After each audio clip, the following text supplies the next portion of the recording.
मैं हूं डॉक्टर मूल उदासी और बांटने आया हूं आपके साथ अपनी खुशी। मेरे इस third video detail of 7 gurus in nature में आप सब लोगों का हार्दिक स्वागत है। उस ईश्वर प्रार्थना से शुरू करता हूं।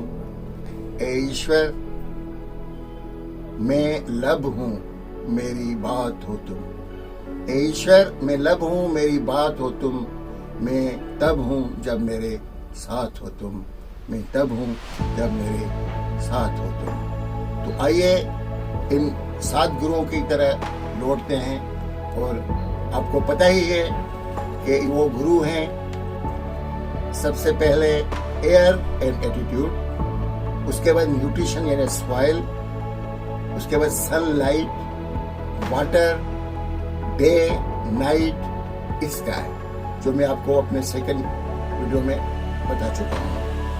तो मुझे ये लगता है कि सबसे पहले मुझे एयर एंड एटीट्यूड, उसमें भी attitude is the most important, क्योंकि हमारी 90% बीमारियां हमारे एटीट्यूड की वजह से है। तो अगर हम एटीट्यूड को अच्छी तरह से समझेंगे कि ये एटीट्यूड क्या है।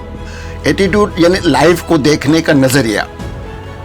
ये एटीट्यूड को हमने समझा ही नहीं कि ये हमारा शत्रु, दुश्मन है या दोस्त। इसको हमने दुश्मन बना के रखा है, तो हमको उसको अभी दोस्त बनाना है।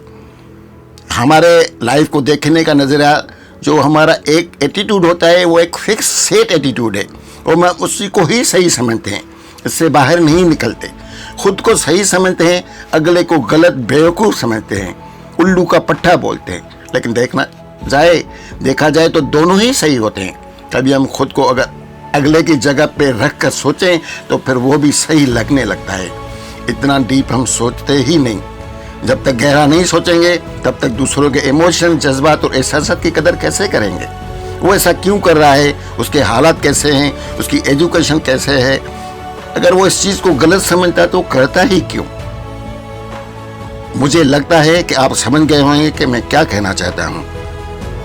दूसरा, हमारी सहन शक्ति बहुत ही कम हो गई है।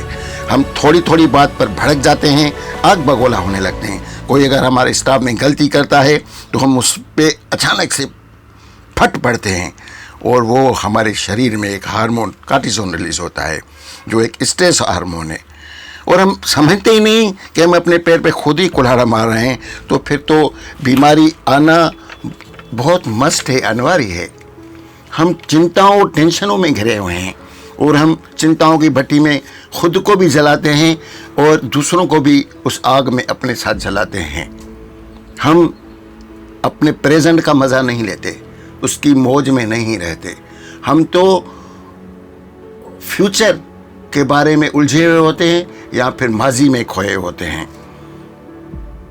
मैं कहूँगा, किसी शायर ने कहा है, गुस्से के वक्त थोड़ा सा रुक जाए, यानी सब्र करें ना। कुछ लोग तो बोलते हैं कि ठंडा पानी भी पिएं। गुस्से के वक्त थोड़ा सा रुक जाएं और गलती के वक्त थोड़ा झुक जाएं, यानी गलती को थोड़ा मान लें। गुस्से के वक्त थोड़ा सा रुक जाएं, गलती के वक्त थोड़ा झुक जाएं, तो जिंदगी संवर जाएगी। ये एटीट्यूड ठीक करने के लिए ठीक लफ्ज़ ठीक नहीं है। मेरा ये कहना है कि पॉजिटिव करने के लिए ही हमें पॉजिटिव बनना है। ईश्वर ने अपने ग्रंथ, कुरान, गीता, बाइबल, वेद दिए, गुरु ग्रंथ साहब जैसे ग्रंथ दिए। लेकिन आज हम इन ग्रंथों को पढ़ते तो हैं, लेकिन उनको रुमाल चढ़ाना, चवर झोलाना, मत्था टेकना ही के अलावा हम कुछ भी नहीं करते।